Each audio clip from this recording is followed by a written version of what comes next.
एक पोरगा तंबाखू खात होतं. त्याला म्हणलं, बाळ्या तंबाखू खातो, तुला लाज नाही वाटत का? तो म्हणे, महाराज तंबाखू म्हणजे काय खूप मोठं व्यसन आहे? नॉर्मल व्यसन आहे. किती नॉर्मल आहे? बसलेल्या कित्येक तरी लोकांच्या खिशात तंबाखू निघेल. जाऊ द्या बसलेले, उभं राहणाऱ्यांच्या बी निघेल.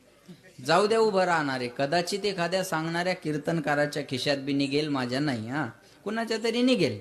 मला सांगा, एवढं नॉर्मल आहे? अरे म्हणलं, पण तू मास्तर समोरून आले आणि त्यांच्या समोर तंबाखू चोळतो. तो म्हणे तंबाखू खायला आपण आपल्या बापाला घाबरत नाही, मास्तरला काय घाबरायचंय? आणि योगायोगाने त्याचा बाप पुढून आला, पण बाप आल्यावर पोरानं तंबाखूचा हात मागं धरला. मला वाटलं बोलून गेलं, पण इज्जत थोडी बापाची ठेवली. म्हणलं का रे, आताच तर बोललो, आता बापाला सुद्धा घाबरत नाही. मग बाप आल्या हात का मागं धरला? चोळणं बापाच्या समोर तंबाखू. ते म्हणे मी घाबरून हात मागे नाही धरला. म्हणलं मग ते याच्यातली अर्धी घेते म्हणून मागं धरला. बाप जर पोराच्याच हातातली अर्धी तंबाखू खात असेल तर पोराकडून चांगलं वागण्याची अपेक्षा करणं मूर्खपणाची लक्षण आहे ना महाराज.